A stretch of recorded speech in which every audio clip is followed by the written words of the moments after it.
This is a mock interview conducted by ForumIAS Academy at New Delhi. The interview panel includes eminent professors, retired bureaucrats, and other luminaries. The objective of the program is to acquaint the candidate with the format and expectations of the personality test conducted by UPSC.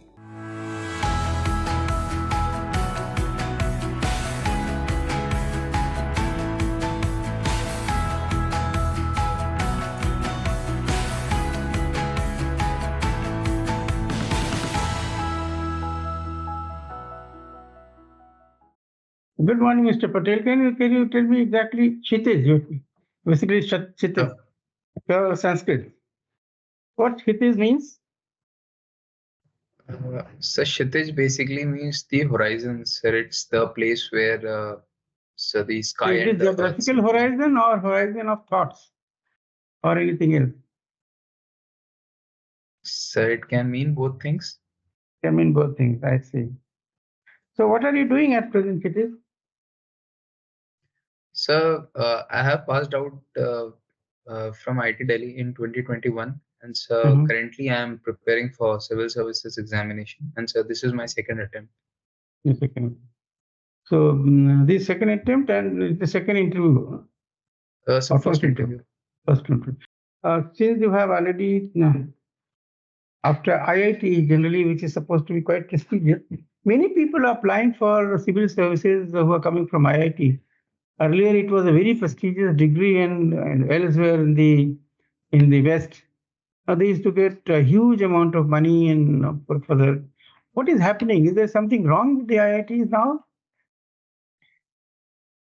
I think the prestige of the degree answer the appeal of the civil service college. So it's still exists. But the reason why more people are joining the services, it could be that so like more and more people are knowing about are more drawn to the services, so the charm of the service, so I think in my opinion might have increased. Or is it that the curriculum of the IITs is rather obsolete, is not able to take the new curricula like AI, like deep learning, machine learning and data sciences and so on and so forth. These are the areas where the jobs are now. Normal engineering jobs are more limited, isn't it?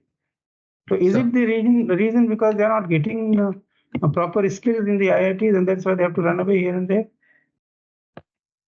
So I won't say that they're not getting the skills. So for example, even in my branch, which is civil engineering, sir, it has not much correlation with the machine learning and all. But sir, even in the second year and third year, there were elective courses where many people were working in these areas for developing such softwares, for example, so building softwares where such applications are there of the machine learning and the AI. So the curriculum is updated regularly, and sir, even in a field like civil engineering, which generally seems like it won't have that much correlation. So sir, even in our curriculum also things were there. So sir, the curriculum is updated. So it's basically, according to you, it's the attraction of the civil services. So what attracts you in the civil services? So the biggest attraction would be the diversity of fields, because even as a civil engineer, I feel that the career opportunity was also very good. But one thing which really attracts me is that I'll be able to work in many different fields, which is something unique about the services. And so similarly, like the initiative which we can bring. So for example, as an engineer, initiating new things, it's relatively better in the civil services. So that is also something which is really attractive for me. Okay. So basically India, a very large part of India is sensitive to earthquakes. Now, till now, they have not been able to really forecast the P waves. And S waves also come after much later. They don't give so much time for really evacuation or any preparations. What is holding scientists to do something on this direction? Sir, I'm not exactly sure why we are not able to develop technology for this. But as an engineer, sir, we make the buildings more earthquake Yeah, I know that resistant. you do that sort of earthquake resistant buildings you make. I'm not going on that. I'm only Sir. saying, because why I'm asking this question is I was the Secretary National Disaster Management Authority. At that time, Sir. American ambassador came and he Sir. said, our scientists are forecasting that Nepal will have earthquake in 1 or 2 years. So that means they have some technique to forecast, and it did come. Earthquake did come Sir. to Nepal after some time. So from that, I'm taking a cue. If Americans can take it, they can use it in their diplomatic policy, because they wanted India to do something there rather than China comes in. They were scared of China. So that was the idea. So if they can do it, why it is not becoming common knowledge, and why it's not available to everybody? That is what I'm saying. That is why I asked this question. Sir, I haven't done a prior analysis of this. Okay. Leave it. Now, as a civil engineer, now there is a huge, movement to remove, to use materials which are waste materials for building. Sure. And low cost housing and environment friendly building. So in an ideal environment friendly building, what are the basic ingredients that can be incorporated according to you?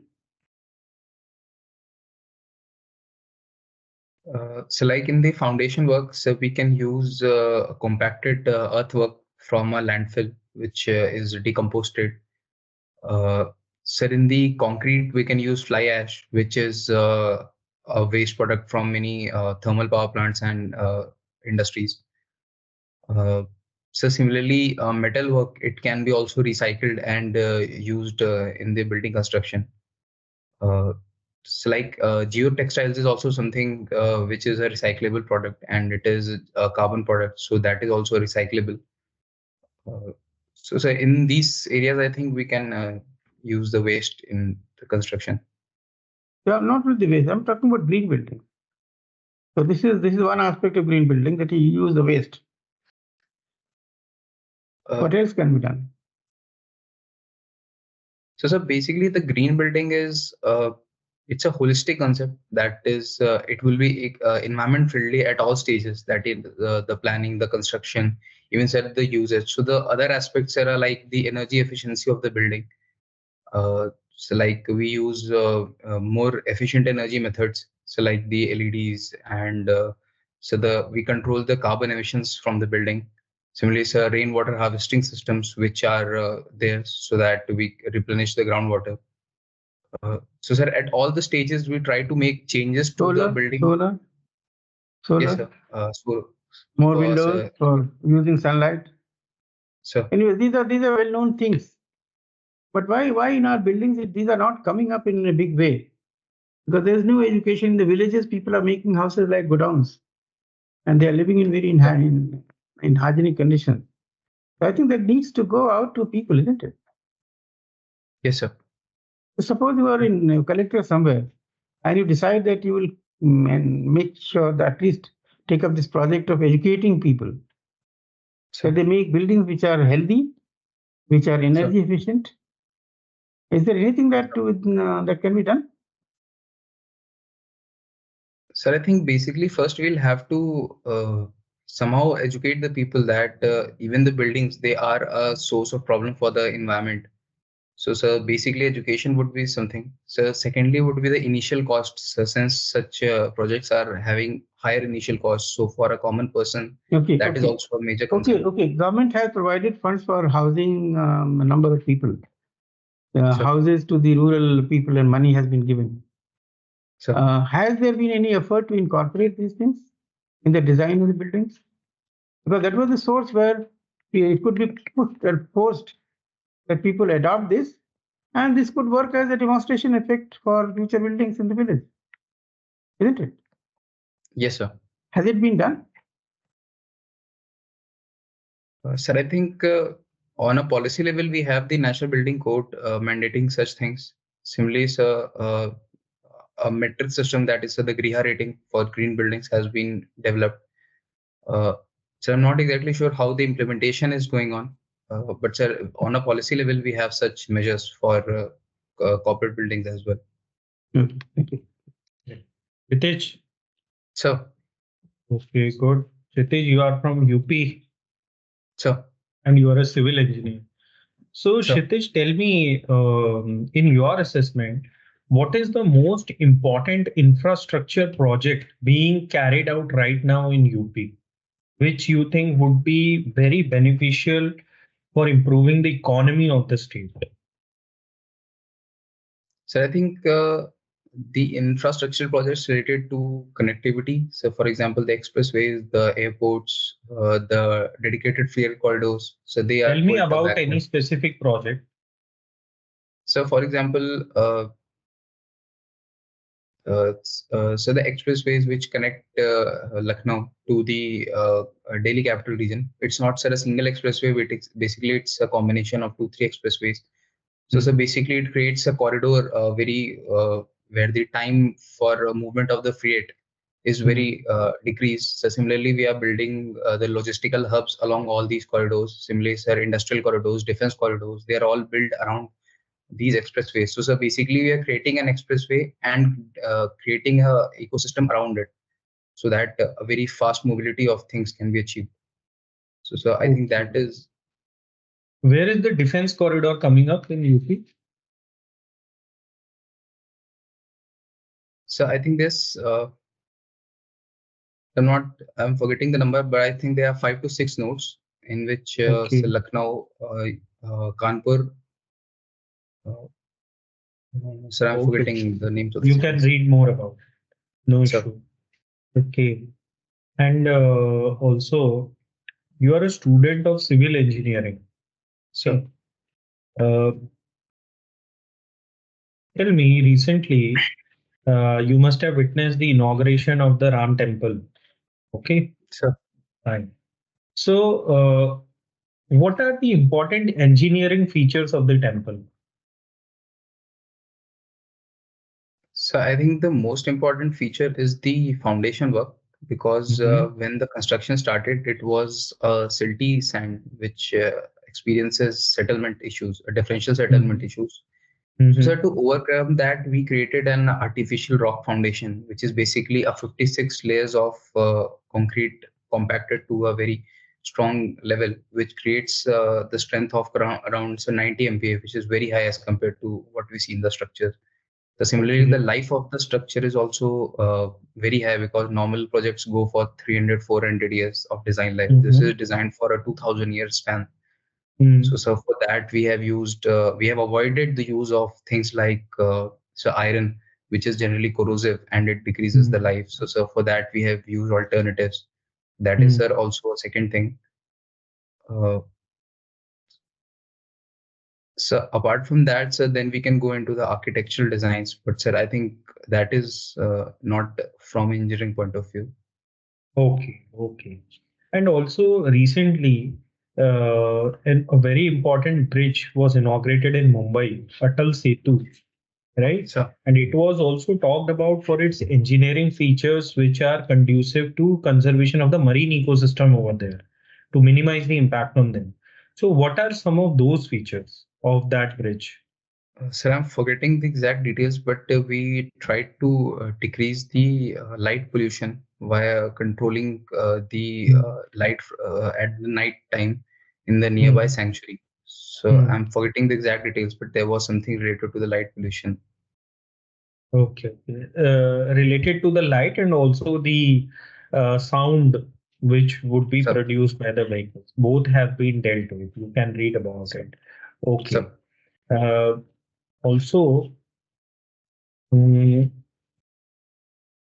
Kshitiz, sir also asked you something about importance of IITs. Okay. I think around 6 months back, the director of IIT Madras, okay, he gave a statement that 90% of the students who graduate from IITs in different streams, they don't follow a career in that stream ahead. Okay. And it's coming from somebody who's a director of an IIT. right? How do you evaluate his statement? Sir, I think on a fact basis, I think it would be right that many of us switch. Sir, for example, even me, I'm switching my core field. But sir, the point I see in switching the career is, sir, that the 4 years or whatever duration of the course we learn at IIT, it's more than its technical education, because we learn a lot many things which we use even in civil services, or if someone is going into, let's say, in banking field. So many things like the ethics, the uh, uh, the punctuality, the way we work, the way we think, the way we approach the problems. That is something which is a wider thing which the IT teaches us. Okay. So, okay, Kshitiz. Now tell me something. One last question. You described that there are many skills that we learn which can be used in services also. Okay. So in recent years, we are witnessing this problem of students not being able to cope up with the curriculum and the studies in IITs. Okay. And unfortunately, this has led to the deaths of some students also. Okay. So as an administrator, how do you think should be the approach of being able to design a proper program to avoid such instances, and to encourage students who are not able to cope up to really try and give it their best? sir, I think this can be dealt on multiple grounds. So, for example, if you want to reform the curriculum, we can remove some redundancies and incorporate new things. Sir, on No, an give assessment me level. not about curriculum. Give me the way student counseling happens, or the way students should be guided about mental health issues. How can we do that as on the side of the administration? So one thing we can do is we can create institutional support. For example, so a specialized cell in each of the educational institutions. So which is something being done in even at IIT Delhi. Okay. So there is a very common stigma attached to someone saying that I have some depression or something. So people somehow judge such persons. So some form of awareness regarding to destigmatization of such things can also be done via such campaigns or via engaging influential people, so that this becomes quite normal. If a person wants to seek help, he shouldn't feel uh, somehow bad about it. Okay. Apart from good. Yes, sir. Good. Thank you, Kshitiz. Kshitiz, So you are from IIT Delhi, right? So, which hostel in IIT Delhi? it's a Nilgiri hostel. Nilgiri. Okay. So right now you are doing interview from the campus only? No, sir. I'm at my home in Lucknow. You are from Uttar Pradesh. So tell me something about this bulldozer justice. You know the bulldozer justice that is going on in Uttar Pradesh? yes, sir. So it is a popular term given by some media reports that regards to. So like we take an executive action of demolishing a building or taking swift action on on people. So you justify that? So the basic intent why it was done is that the justice system is delayed. So by the time the due process is followed, things get delayed. So, but I think the procedural safeguards which are kept in the system. So, for example, we give proper time to the person who is being against whom the action is being taken. So, sir, all these safeguards are there for a reason. And, sir, I think we should follow all those steps before we take an action. So, for example, even using a bulldozer means we are demolishing something, and that can't be undone one if it's wrong at some time.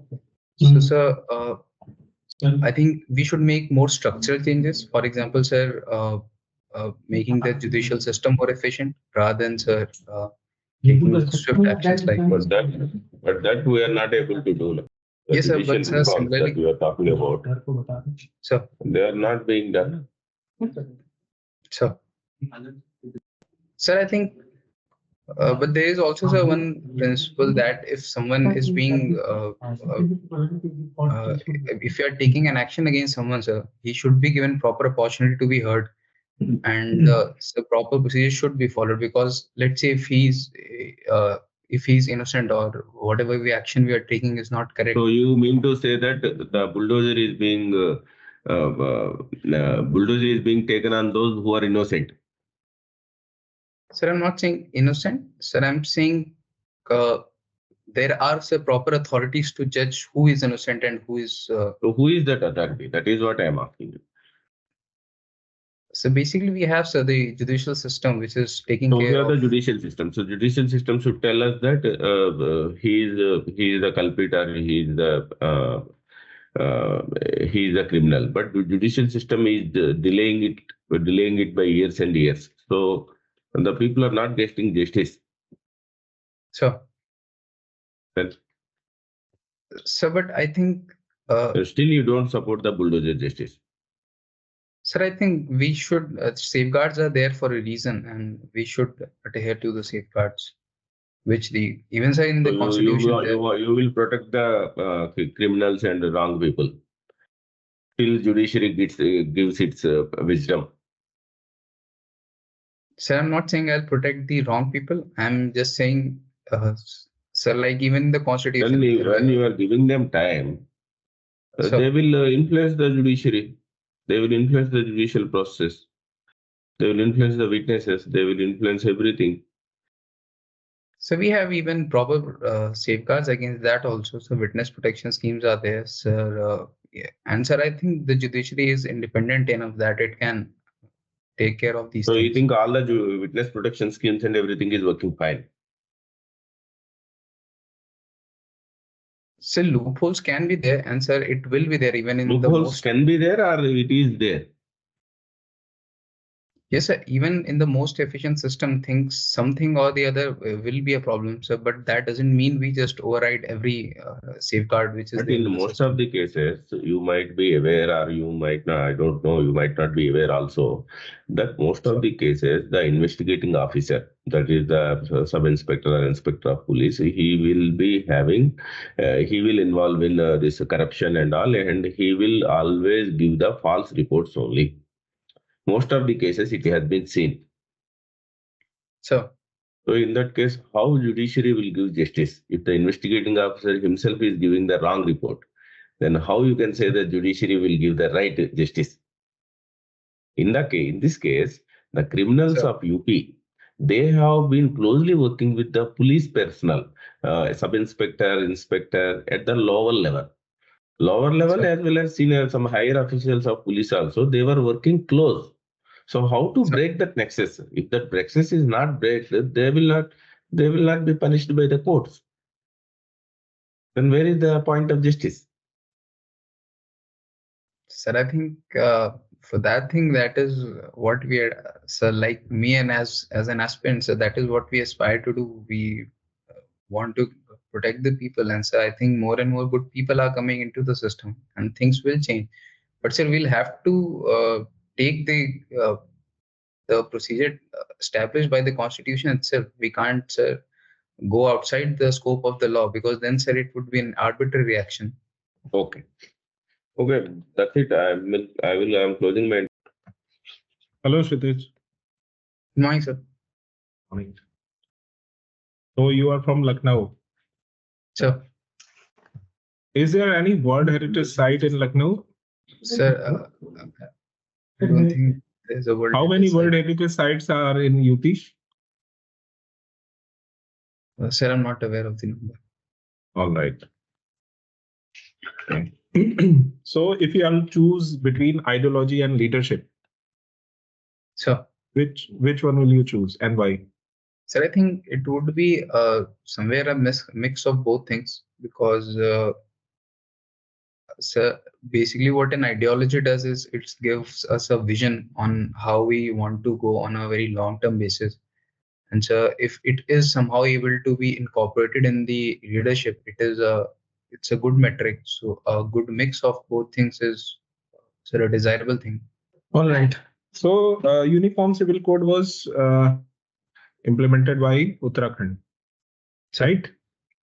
If similar kind of UCC will be implemented in UP, then according to you, what will be the possible challenges in implementing the UCC in Uttar Pradesh?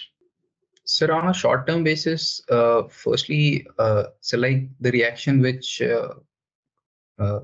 leads to some form of violence. So that would be something, because many people are apprehensive of its implications, sir, both on a short-term and a long-term basis.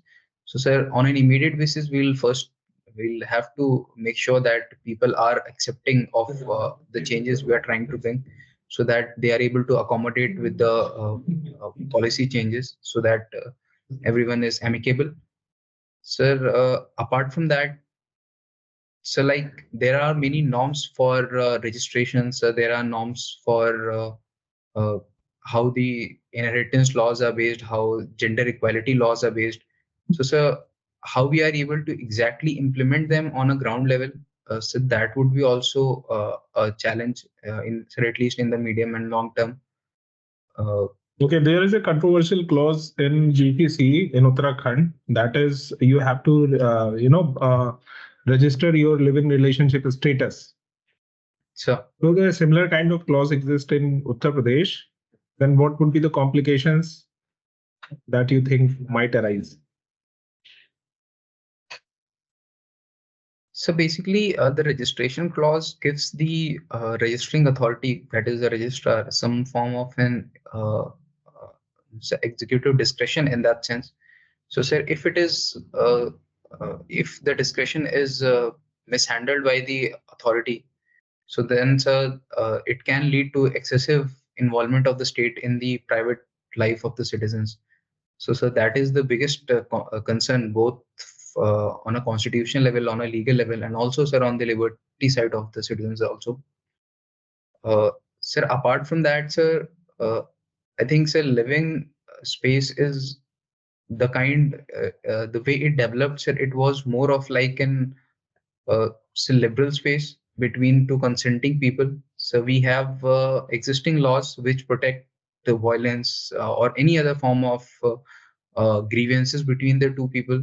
And sir, if we are bringing some such things, so sir, we'll have to establish more safeguards so that the common people's life are not disturbed in that manner also.